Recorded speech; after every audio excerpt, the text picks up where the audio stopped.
د غزني په زندان کې د امارت پیژندنې سیالۍ له لس غوره ګډونوالو څخه د دغه ولایت د ځایي مسؤلینو له لوري ستاینه وشوه. د دغه ولایت د زندان مسؤل وویل چې دغه سیالۍ څو ورځې مخکې پیل شوې وه چې شاوخوا 150 تنو زندانیانو پکې ګډون کړی و.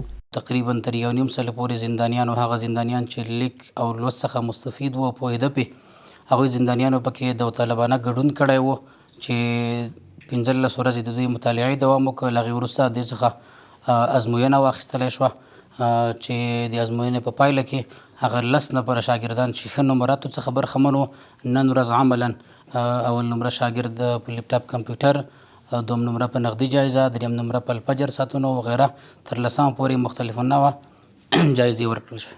په همدې حال کې یو شمېر بندیان هم خوښ دي چې په دغه زندان کې دوی ته دیني او عصري زده کړې ورکول کیږي. دوی وایي چې د دغه زندان له لوري دوی ته هر ډول خدمات برابر شوي.